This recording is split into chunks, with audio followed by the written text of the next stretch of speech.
ओम देवी प्रपन्नाति हरे प्रसीद प्रसीद मातर जगतोऽखिलस्य प्रसीद विश्वेश्वरि पाहि विश्वं त्वमेश्वरी देवी चराचरस्य शरणागत दीनार्थ परित्राण परायणे सर्वस्यार्थ हरे देवी नारायणी नमोस्तुते।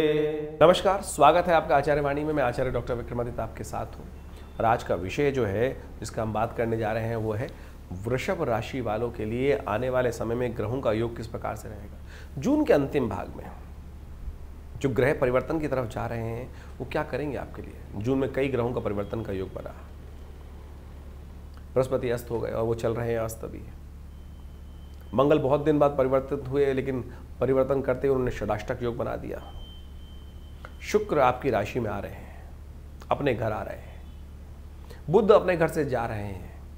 ये सारे ग्रहों का खेल जो है ना वो कहीं ना कहीं उठापटक का योग बनाता है। कईयों के लिए उठापटक अच्छी होती है, कईयों के लिए उठापटक थोड़ी सी कष्टमय योग बना देती है। लेकिन वृषभ राशि वालों के लिए समझें तो चीज़ें अनुकूल होती दिखाई दे रही हैं। बस समस्या एक है, केवल नेगेटिव भाव में न फंसना। जैसे सोचोगे वैसा बन जाओगे। इस वक्त ग्रह नक्षत्र आपके ही इशारा कर रहे हैं। बस समस्या क्या है, सही दिशा नहीं प्राप्त हो रही क्योंकि बृहस्पति अस्त चल रहे हैं। ऐसे में बृहस्पति को थोड़ी ताकत देने की ज़रूरत है।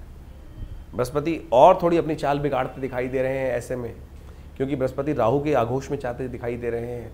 उनको यदि आपने नहीं साधा तो और चाल नहीं सुधारी तो फिर ये समय पूरा ना कहीं कहाँ जा ले जा सकता है वो आपको समझ में आ जाएगा।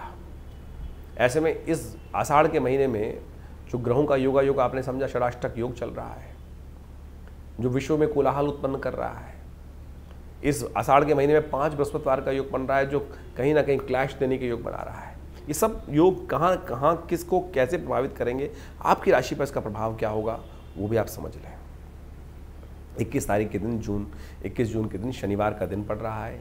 दशमी तिथि उदया तिथि है। एकादशी उस दिन क्षय है, तो एकादशी क्षय होने के कारण से शनिवार के दिन एकादशी क्षय होने के कारण से एक अद्भुत योग बन गया है। ऐसे में शनि को साधने का आप सुंदर कार्य करना चाहिए।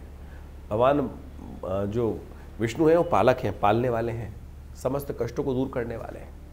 यदि वो आप पे कृपा करते हैं तो समस्त रूप से कृपा के योग बन जाते हैं। तो इस दिन इसलिए कलिकाल में कहा गया है इस समय में भगवान विष्णु की सुंदर उपासना करनी चाहिए। इस दिन ओम नमो नारायणाय, ओम नमो भगवते वासुदेवाय जप करना चाहिए, व्रत रखना चाहिए, तो आपके लिए अच्छा रहेगा योग। तो ऐसे में खासतौर पर ध्यान रखते हुए कार्य करें। आपके लिए भगवान विष्णु का सुंदर पूजन हो सके तो तिल थोड़े भगवान को अर्पित करें, पंचामृत से भगवान को स्नान कराएं, वो चरणामृत ग्रहण करने का प्रयास करें। आपके लिए अच्छे योग बनेंगे। 22 तारीख का दिन रविवार का अवसर है और ग्रह नक्षत्रों के दृष्टिकोण से समझें योग जो बन रहे हैं। रविवार के दिन द्वादशी तिथि का योग बन रहा है। बुध महाराज अपनी राशि से निकलकर आपके पराक्रम वाले भाव में जाने के योग बना रहे हैं। कुछ ना कुछ नया आपके क्रिएटिविटी का नया रास्ता आपके प्राप्त होता योग बन रहे हैं। कुछ नए नए शोध मनो मस्तिष्क में आने वाले 20-25 दिनों में कार्य करने के योग बनेंगे। जो विचार मन में आए उनको सही रूप से कार्य करने का आपको प्रयास करना चाहिए। वृषभ राशि वालों के लिए इस वक्त समय चल रहा है, शोध करने का समय है, सही एक्सपेरिमेंट पे कार्य करने का समय, लगाने का समय है। उन शोधों पे आप रिजल्ट ला के दिखा सकते हैं, ऐसा योग बनता दिखाई दे रहा है। 23 तारीख के दिन सोमवार का अवसर है, त्रयोदशी तिथि विद्यमान है और इस दिन सोम प्रदोष का योग बन रहा है। चंद्रमा इस दिन उच्च के होने जा रहे हैं। आपकी राशि के दृष्टिकोण से आपकी राशि में पदार्पण करते दिखाई दे रहे हैं। जो 2 दिन पहले थोड़े वीक थे, कई मामलों में दिक्कत उत्पन्न कर रहे थे, हरी वरी करी कहीं ना कहीं परेशान कर रही थी, जल्दीबाजी कहीं ना कहीं स्वास्थ्य पर प्रभाव डाल रही थी, एंजाइटी को बढ़ा रही थी, अब वो शांत कर नई दिशा आपके जीवन में उत्पन्न करने के योग बना रहे हैं। तो ऐसे में इसका लाभ लें। आने वाले 2-3-4 दिन जो है बहुत अच्छे से प्रोग्रेस के आपके लिए अच्छे बनते दिखाई देंगे। सोम प्रदोष है, साधें, भगवान शिव को साधें, भगवान शिव को सत्य की तरफ चलने का प्रयास करें, पुण्य को जगाने का प्रयास करें। जीवन में जब कष्ट आते हैं तो हमको समझना चाहिए किस कारण से आ रहे हैं कि पुण्य कम हो गए हैं। ये सोम प्रदोष का ऐसा योग है कि जिस समय में एक छोटा सा किया हुआ कार्य कई गुना अधिक आपको लाभ देने के योग बना देता है। कहा जाता है कि सोम प्रदोष के दिन सोमवार और त्रयोदशी तिथि का योग बन जाए, शाम के समय में भगवान शिव पार्वती के साथ संसार का भ्रमण करते हैं और जो उनको आराधना में लगे दिखाई देते हैं उनके मनोरथ सिद्ध करने के योग बना देते हैं। तो शाम के समय कोशिश ये करें जहाँ भी हो वहाँ, यदि किसी मंदिर में नहीं है तो कोशिश करें अपने मन को ही मंदिर बना लें। कहा गया है ना, आत्मा तुम गिरजामती सहचरा प्राणा शरीरम गृह पूजा ते विषयोग भोग रचना निद्रा समाधित्य। ये भगवान शिव की मानस पूजा है। आंख बंद कर बैठ जाए, गंगा के पावन तट पर आप पहुंच गए हैं और वहाँ भगवान शिव का स्नान करा रहे हैं, पूजन कर रहे हैं। साक्षात कैलाश पे पहुंच जाइए, ध्यान का राज्य। मानस पूजा करने में तो कोई दिक्कत नहीं है। इस प्रदोष काल में इसी रूप से, ये ऑफिस में बैठे हैं तो 2 मिनट के लिए भी 1 घड़ी आधी से पुनियात, तुलसी संगत साथ की हरे कोट अपराध, तो ऐसे ही कर लीजिए पूजा। अगर साक्षात मंदिर में पहुंचकर रुद्राभिषेक कर सकें, शाम के समय में सूर्यास्त होने के करीब 40 मिनट तक का ये समय होता है, इस समय में कर सकें तो सबसे श्रेष्ठ है। बात कर लेते हैं 24 तारीख की। वृषभ राशि वालों के लिए 24 तारीख के लिए ग्रह नक्षत्र क्या दिखा रहे हैं। मंगलवार का दिन, चतुर्दशी तिथि है और ग्रह नक्षत्रों के दृष्टिकोण से ग्रह योग जो आपकी राशि में बन रहे हैं वो अच्छे आपके विचारों को सही करते दिखाई दे रहे हैं। इस समय विचारों को थोड़ा ध्यान देने की जरूरत पड़ेगी। चीज़ें अच्छी एनर्जी के साथ आगे बढ़ती दिखाई दे रही हैं। बहुत सारे ग्रह आपके सपोर्ट में हैं, लेकिन बृहस्पति को थोड़ा कमज़ोर दिखाई देता है। ऐसे में थोड़ा सा अपने वर्चस्व को बढ़ाने का प्रयास करना चाहिए। मंगल इन दिनों थोड़ा सा आपको नेगेटिव करता दिखाई दे रहा है। गलत जगह आप थोड़ा संघर्ष करते दिखाई दे रहे हैं। गलत व्यक्ति को समझाने की आवश्यकता नहीं, जिसको भी ज्ञान देंगे ना वो आपके विमुख हो जाएगा, वो कहेंगे बहुत ज़्यादा बोलता है। तो इस बात का दुस्साहस से बचें। ऐसे में कोशिश ये करें हनुमान जी को साधें, हनुमान जी का पूजन करें, ये बहुत ज़रूरी है आपके लिए। नहीं तो लोग आपको सनकी कह सकते हैं, सुनना पड़ सकता है आपको। इस बात का ध्यान रखते हुए कार्य करें। और बृहस्पति को भी कम से कम नेगेटिव करने के लिए, नेगेटिव जो बृहस्पति हो गए हैं इस वक्त, कमज़ोर हो गए हैं, सूर्य के साथ अस्त चल रहे हैं, उनको भी साधने की ज़रूरत। हनुमान जी उनसे भी सदेंगे। और देवता चित्तन अधरहि हनुमत से ही सर्व सुख करहि। तो इसलिए हनुमान जी को साधो, बहुत ज़रूरी है। आपकी राशि के दृष्टिकोण से कल्याण के योग बन सकते हैं। 25 तारीख बुधवार का अवसर, अमावस्या तिथि इस दिन विद्यमान है और इस दिन ग्रह नक्षत्रों के दृष्टिकोण से समझें तो आप ग्रहों का परिवर्तन जो हो रहा है वो आपके लिए बहुत अच्छा है। गज केसरी योग बन गया है और ये गज केसरी योग आपको लाभ देने को तैयार है। और ऐसे में थोड़ा सा आपको ध्यान रखना पड़ेगा, खासतौर पर अपने मूड को फ्रेश रखना पड़ेगा। नेगेटिव सोच हटानी पड़ेगी। जैसा सोचोगे वैसा बन जाएगा। इस वक्त त्रिग्रहों की युति आपके दोषी राशि में बन गई है और ये आपको दिखा रही है पॉजिटिव रहो, नेगेटिव बात मत सोचो। अगर रोते हुए जाओगे मरो की खबर अवश्य लेके आओगे। पुरानी कहावत है कि आप काम करने से पहले सोचोगे इसमें तो नुकसान होने के योग हैं, कैसे करूंगा, नुकसान होगा, हो ही नहीं पाएगा। अरे काम हो जाएगा यदि आपने सोच लिया तो। ये योग आपकी राशि में 2-3 दिन के लिए बनकर तैयार है। इसका लाभ ले सको तो ले लो, खासतौर पर ध्यान रखो। अमावस्या है, अपने पितरों के निमित्त तर्पण करें, पितरों के लिए गायत्री का पाठ करें, आपके लिए अच्छा रहेगा। 26 तारीख का दिन गज केसरी योग में, इतने सुंदर योग में नवरात्र आरंभ हो रहे हैं और इस वक्त तो बृहस्पति आपकी पूरी सपोर्ट करने को तैयार है, लेकिन वो खुद ताकत में कम है। बहुत तेज गति में बृहस्पति, अतिचारी बृहस्पति हैं, कमजोर अवस्था में उनको ताकत दे दीजिए। दुर्गा का पाठ कीजिए, चंडी पाठ। गुप्त नवरात्रि में भगवती की आराधना करके बृहस्पति को भी ताकत प्राप्त होगी और आपके लिए जो समय बहुत तेज गति से चल रहा है और ये समय 12 वर्ष बाद आया है, इतनी तेज गति से बृहस्पति निकल जाएगा ऐसे ही। तो इस गुप्त नवरात्रि में विशेष तौर पर अपने लिए माँ भगवती की सुंदर आराधना करें। गज केसरी योग है, लेकिन कमजोर अवस्था में बृहस्पति हैं तो उनको ताकत देने के लिए इस कलिकाल आपकी ग्रह राशि के दृष्टिकोण से सबसे श्रेष्ठ है माँ भगवती दुर्गा की आराधना। शतचंडी पाठ, चंडी पाठ, दुर्गा पाठ, आप शतचंडी का पाठ अवश्य करें। हमने विवेकानंद योगाश्रम में सुंदर रूप से गायत्री का, दुर्गा जी का चंडी पाठ का आयोजन किया है जो नित्यपति यज्ञ में चलेगा। आप चाहें तो उसमें खुद सम्मिलित हो सकते हैं, अपने नाम से भी कराएं, भगवती का आशीर्वाद आपको मिलेगा। 27 तारीख शुक्रवार का अवसर, द्वितीय तिथि विद्यमान है। चंद्रमा उच्च के होने जा रहे हैं इस दिन, साथ साथ मनोरथ द्वितीय का योग बन रहा है। ग्रह नक्षत्रों के दृष्टिकोण से योग पुरुषार्थ को सही रूप से लाभ लेने का दिखाई देता है और सही दिशा में यदि पुरुषार्थ किया तो गारंटीड है चीज़ें आपको रिजल्ट देने के योग बना देंगी। माँ भगवती ब्रह्मचारिणी देवी की आराधना करने का अवसर है। कोशिश करें खीर का भोग भगवान को लगाएं और स्वयं भी ग्रहण करें, कल्याण होगा। 28 तारीख का दिन शनिवार का अवसर, तृतीया तिथि इस दिन विद्यमान है। इस दिन बृहस्पति महाराज थोड़े से और कमज़ोर अवस्था में हो जाएंगे, राहु के नक्षत्र में प्रवेश कर लेंगे, तो ऐसे में थोड़ा सा ध्यान रखने की ज़रूरत है। बृहस्पति को थोड़ी ताकत दीजिए, कोशिशें करें, गौ सेवा करने का प्रयास करें। गाय को थोड़े से चने की दाल को भिगो लीजिए और गाय को कभी कभी ये अपने हाथ से डाल दीजिए। शाम के समय जब सूर्यास्त हो जाए तो गौशाला में ये अपने द्वारा भिजवा दीजिए। हो सके तो विशेष तौर पर अपने घर में धूम्र, थोड़ा गूगल का धूम्र अवश्य, हो सके तो शाम के समय भगवान शंकर का कभी कभी अभिषेक कर लिया करें। ये सब उपाय कर लीजिए, क्योंकि कुछ दिन रहेंगे राहु महाराज के नक्षत्र में बृहस्पति महाराज और ज्ञान का लाभ नहीं देंगे, देने आपको। तो ऐसे में इन उपायों को करेंगे तो लाभ मिलेगा, कष्टों को निवारण करने का योग बनेगा। 29 तारीख रविवार का दिन, चतुर्थी तिथि विद्यमान है और ग्रह नक्षत्रों के दृष्टिकोण से समझें कि इस दिन ग्रहों का परिवर्तन का योग, शुक्र महाराज आपकी राशि में प्रवेश करते दिखाई दे रहे हैं और ये बड़ा सुंदर योग बन रहा है। हर चार शुक्र जो है वैभव के स्वामी है, लग्जरी के स्वामी है और वो अपने घर आ रहे हैं, तो आपको थोड़ा बैलेंस करने का योग बनेगा, सुंदर योग बनेगा, अच्छा योग बनेगा, चीज़ों को अनुकूल करने के योग बन सकते हैं। और मंगल और शुक्र का संबंध भी बड़ा विचित्र योग से बनता दिखाई दे रहा है आपकी राशि के दृष्टिकोण से। 30 तारीख को मंगल जो है वो शुक्र के नक्षत्र में प्रवेश कर रहे हैं और यदि आपने चाणक्य नीति का इस्तेमाल करते हुए इस समय का उपयोग कर लिया तो चीज़ें, यानी शुक्र नीति का इस्तेमाल करते हुए शुक्र और मंगल की युति करवा दी, यानी बुद्धि को सही रूप से, पुरुषार्थ के साथ सही रूप से साथ दिया तो चीज़ों को आप अपने अनुसार से कर पाएंगे, ऐसा योग बन रहा है। कहाँ बोलना है, कहाँ चुप होना है, ये ज्ञान आपको प्राप्त होना चाहिए। दुस्साहस नहीं करना है, बस इस बात का ध्यान रखना है। मंगल को साधो। हमने इसी योग को समझते हुए विवेकानंद योगाश्रम में इस दिन 30 तारीख को सुंदरकांड का सोमवार के दिन पाठ रखा है शाम के समय। आप चाहें तो उसमें सम्मिलित हों। सिद्ध हनुमान जी का मनोकामना सिद्धि मंदिर है आश्रम पे, सिद्ध मूर्ति है जो सदगुरु आचार्य श्री केशव देव जी के द्वारा प्रतिष्ठित की गई। हमने ऐसा प्रभाव देखा है कि जो अपनी मनोकामना सिद्धि के लिए आश्रम में आते हैं, हनुमान जी को चोला चढ़ाते हैं, उनके मनोरथ सिद्ध होने के योग बन जाते हैं। तो आप भी आइए इस दिन यज्ञ में, हनुमान यज्ञ भी रहेगा, गुप्त नवरात्र का और साथ साथ सुंदरकांड का पाठ भी रहेगा। माँ की कृपा से कल्याण होगा। तो ये ग्रहों का योगा योग इस आषाढ़ के महीने में जिस तरह चल रहा है आपने समझा। दिन पर दिन आपकी राशि के दृष्टिकोण से कैसा योग आपके लिए रहेगा, कैसे ग्रहों के अनुसार से आपको उपाय करना चाहिए, ये वास्तविक तौर पर आपकी राशि के अनुसार से आप समझ सकते हैं। आउटलाइन है केवल।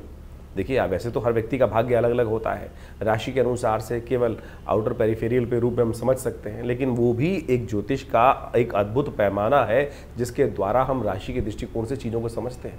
लेकिन इस बात को हमें समझना चाहिए कि आपकी राशि साथ साथ आपकी जन्मपत्री, उनमें तारतम्य बिठाकर फिर जो प्रेडिक्शन को समझने का हम प्रयास करते हैं वो वास्तविक तौर पर आपके लिए जन्मपत्री के दृष्टिकोण से बहुत महत्वपूर्ण समझ में आता है।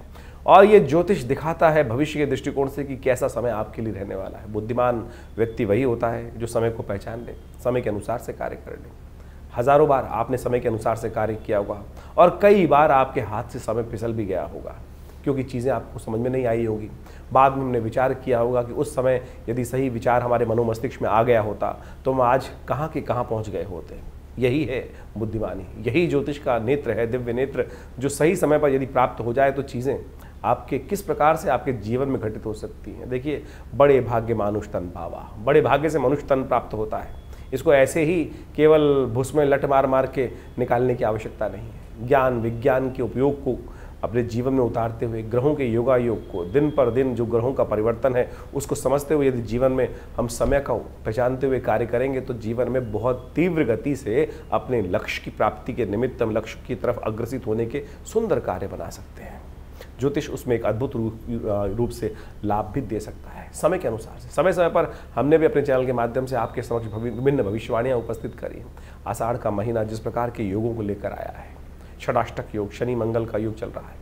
इस आषाढ़ के महीने में 5 बृहस्पतिवार का योग बन रहा है। विश्व के दृष्टिकोण से लड़ाइयों का, युद्धों का योग दिखाई दे रहा है। हमने इससे पिछले पूर्व अपने जो वीडियो बनाए थे उसके अंदर ये बात उपस्थित करी थी कि आकाशीय घटनाएं किस प्रकार की बन रही हैं और क्या क्या दुर्घटनाएं घटने के योग हैं। बहुत सी घटनाएं उसके अंदर आपके समक्ष में आई। अभी भी जिस प्रकार के योग हैं, षडाष्टक योग लगातार चल रहा है। विश्व में अशांति का वातावरण बनता दिखाई दे रहा है। युद्ध की स्थिति लगातार भयावह होती दिखाई दे रही है, विश्व में चल रहा है। लोग कह रहे हैं कि ये स्थिति आगे आने वाले विश्व युद्ध की तरफ अग्रसित हो रही है। बिल्कुल सही दिखाई देता है। अभी आज जल्दी ही आपको दिखाई देगा। मुहर्रम का जो वर्ष नया मुस्लिम हिजरी संवत के अनुसार से आरंभ हुआ चाहता है, वो साफ साफ दिखा रहा है कि अभी जिस प्रकार से इस्लामिक देशों को अलग अलग छितरा छितरा हम समझते दिखाई दे रहे हैं, आगे आने वाले समय में इनके ग्रहयोग के अनुसार से सब एक होते दिखाई देंगे। और जब ये सब एक होते दिखाई देंगे तो फिर एक पुनः भयावह स्थिति विश्व के दृष्टिकोण से, एक युद्ध के दृष्टिकोण से सामने आती दिखाई देगी। तो यानी इन समस्त ग्रहों को हमें अच्छे से समझना चाहिए और उसके अनुसार से कार्य यदि जीवन में करें तो बहुत रूप से चीज़ों को सही रूप से अपने जीवन में शुभ करने के निमित्त ले जा सकते हैं। इसके साथ साथ इस दिनों ग्रहों का जो परिवर्तन का योग चला, चाहे वो मंगल, चाहे वो शुक्र, इन सब ने अपने अपने नक्षत्रों में परिवर्तन किया और कई राशियों में परिवर्तन या कई अवस्थाओं में परिवर्तन हुआ। शुक्र महाराज अपने सुंदर रूप से अपनी राशि में आ गए। मंगल वहीं इन दिनों अपने राशि के दृष्टिकोण नक्षत्र में परिवर्तित करते हुए शुक्र के नक्षत्र में ही प्रवेश कर चुके हैं। तो ऐसे में इन सब का प्रभाव जो होने वाला है, ये सब आपको हमने समय समय पर बताने का प्रयास करते हैं, आपको समझ में भी आएगा। बहुत सारे लोग हैं जो तथाकथित तौर पर कई बार हमारे मनोमस्तिष्क में विडंबनाएं उत्पन्न करने का प्रयास करते हैं, हमारे ज्ञान पर भी कई बार लोग प्रश्न उपस्थित करने का प्रयास करते हैं। आपने जो कार्य जीवन में किया है उस पर भी आपके आसपास के लोग कई बार प्रश्न चिन्ह खड़ा कर देते हैं। उनके चक्करों में ना फंसे, अपने शुद्ध ज्ञान को, अपने शुद्ध भारतीय संस्कृति के शुद्ध इस ज्ञान को, ज्योतिष विज्ञान को अपने जीवन में लाभ के निमित्त उपयोग करने से आपको लाभ ही मिलेगा। हमारे पूर्वज इससे अनेक प्रकार से लाभ लेते आए हैं और हम यदि सही समय पर अपने समय को पहचान लें तो सही रूप से अच्छे लाभ ले सकते हैं। आषाढ़ का महीना विशेष तौर पर गुप्त नवरात्रि का काल भी होता है। वर्षा ऋतु आरंभ हो जाती है। ऐसे में वर्षा ऋतु के अनुसार से कभी आकाश में बादल छा जाते हैं और कभी सूर्य निकल कर सामने आ जाता है। तो ऐसे में कई बार जीवन में ग्रहों जो स्थिति होती है ऐसी होती है, कभी बहुत बढ़िया से चल रहा है और कभी कभी ऐसा दिखाई देता है कि असमंजस की स्थिति हो जाती है। ऐसे में गुरु पूर्णिमा का पदार्पण होता है आषाढ़ के महीने में। ऐसे में नवरात्र, भगवती की आराधना करने के सुंदर योग भी गुप्त नवरात्रि के रूप में उपस्थित होते हैं। इन सब योगों को हमें अपने जीवन में लाभ के निमित्त उपयोग करने का प्रयास करना चाहिए। जीवन में बड़ी भापाधापी भागता चला जा रहा है समय। हमको लगता नहीं है कि समय को हम कैसे अपने काबू में लाएं। जा पर कृपा राम की हुई, ता पर कृपा सब जीवन में हर लोग कृपा करने के योग बना देते हैं, समझे। तो इसलिए राम को प्रसन्न करने का, इष्ट को प्रसन्न करने का प्रयास करें। तो जैसे भी ये न के न प्रकारेण जो भारतीय संस्कृति में योग का योग बनता है, जिस प्रकार से शुभ योग बनते हैं, उसमें हमारे ऋषि मुनियों ने हमें कहा है कि सुंदर रूप से परमात्मा की आराधना करने के लिए, अग्रसित होने के लिए हम बहाना बना लेते हैं। तो ये बहाना नहीं है, ये अपने आप को साधने का तरीका है। तो आषाढ़ के महीने में हमने विवेकानंद योगाश्रम में जैसा आपको अवगत कराया है कि गुप्त नवरात्रि का विशाल यज्ञ रखा है जो 26 तारीख से आरंभ होगा प्रतिपदा से, आषाढ़ की शुक्ल पक्ष की प्रतिपदा से, और पूरे 9 दिन दिव्य यज्ञ चलेगा माँ भगवती दुर्गा के सानिध्य में। जैसा हमने कई बार आपको अवगत कराया है, हमारा दिल्ली में ये सिद्ध स्थल विवेकानंद योगाश्रम मनोकामना सिद्धि मंदिर, भगवती की सुंदर प्रतिमा जो 1950 के 47 में जब भारत का विभाजन हुआ, वहाँ पाकिस्तान से हमारे इस घर में पधारी और ये 500 साल पुरानी दिव्य प्रतिमा है और हमारे आश्रम में आज भी वो प्रतिष्ठित है। उनके सानिध्य में ये सुंदर यज्ञ रहेगा। आप भी आएँ इस यज्ञ में, अपने निमित्त माँ भगवती के इस दिव्य यज्ञ में कुछ आहुतियाँ अर्पित करें। देखिए जीवन के कष्ट दूर होने के योग बनेंगे भगवती की कृपा से। अनेक प्रकार के जीवन में जब कष्टों को दूर करने का योग बनता है तो मन को संतुष्टि प्राप्त होती है और कुछ मनुष्य के हाथ में है नहीं। हमें लगता है कि हमने जीवन में विजय प्राप्त कर ली हमारे कर्मों से, ना, उसकी कृपा से। तो इसलिए उसकी कृपा का जब भी आपको प्राप्त करने का मौका मिले तो उससे चूकिए मत। सुंदर रूप से अपने आप को अग्रसित करें परमात्मा की प्रार्थना के प्रति, और जो कुछ ग्रह खराब भी है ना वो ठीक हो जाएंगे। कई बार लोग ज्योतिष को ऐसा समझ लेते हैं कि डरने का योग है, भयावह स्थिति ऐसी बन जाती है, लेकिन डरने से कुछ नहीं होगा, उपाय करने से होगा। उपाय हम आपके समक्ष समय समय पर उपस्थित करते रहते हैं और उनको बताने का प्रयास भी करते हैं। तो आशा करें, समझें कि आपके जीवन में परिवर्तन लाने के लिए जो सुयोग आपके द्वारा ही बनेंगे, किसी और के द्वारा नहीं बनेंगे। इस बात को समझ लीजिए।